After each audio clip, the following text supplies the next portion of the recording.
So what I like to do is just take a couple seconds to talk about, always look and listen when you're approaching the railroad tracks so we don't meet like that.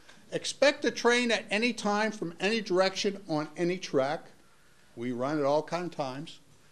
Trains always have the right of way because trains can't stop quickly. The average freight train will take 1 mile to 1.5 miles in which to stop. If you come down and ride our train, we go 10 miles per hour, and we take the length of about 3 football fields to stop in emergency braking. So remember that. And always remember the relationship of a train to a car is the same relationship to a car to a soda pop can laying in the middle of the road. You guys wouldn't pull out in front of an 18-wheeler, but you think nothing of pulling out in front of the train. Okay, going through that. Talk about the Kentucky Central Railroad at war, and then we're going to talk about defending the Kentucky Central. I find the railroads in the Civil War very fascinating because the American Civil War is a railroad war. A little bit of the river involved in everything, I'll admit the Vicksburg campaign. But basically the whole war is fought about railroads, controlling railroads.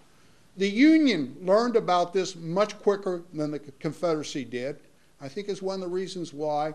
And when you look at Sherman and Grant, I know a lot of people talk about their incompetent commanders. I'm not so too sure about their actual ability on the battlefield, but they understood the railroads and they understood logistics. And that's sort of what we're going to talk about here tonight. A 100,000-man army needs 1,600 tons of supplies daily. They need that coming in. Now, one of the things that you always hear about is the poor Confederate Army, barefooted, rags, so forth and so on.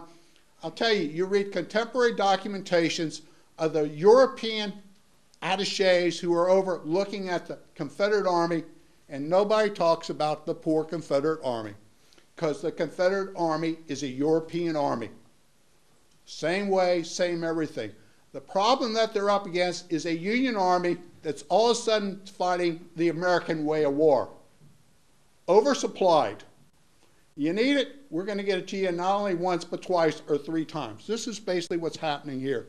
This is the amount of supplies that's coming in on this deal. The standard military wagon, this is how you've been moving stuff up there, is a 1-ton wagon that can travel 10 miles a day. I know people are going to tell me, no, a wagon can move farther than that. No, it can't. This is about, you can, oh yeah, you can do it more, but you're going to kill the horse, the ox, and the mule that's pulling it and everything.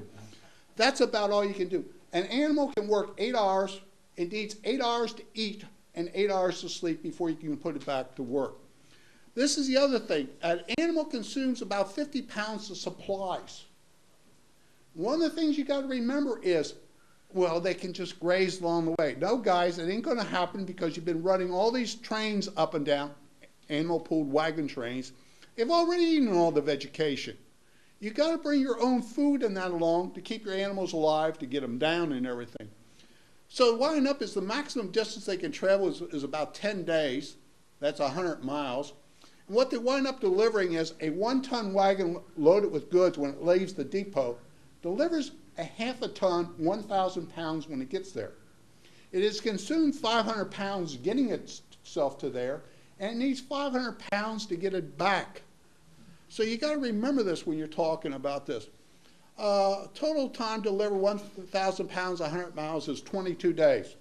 22 days, a day loading the wagon, a day unloading the wagon there, and a day getting it back to repeat the cycle. Standard military railroad, 1 train can travel 100 miles a day. That was basically the limit. It consumes 10,000 pounds of supplies per day, but it's wood and water that you're collecting along the way. The maximum distance, as I said, is about 100 miles. It can travel roughly 16 hours. 16 hours up until fairly recently was the working day for a railroad employee. It's now 12 hours.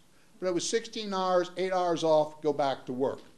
And it could deliver 100,000 pounds of good. The average freight car was 10 tons on board the freight car.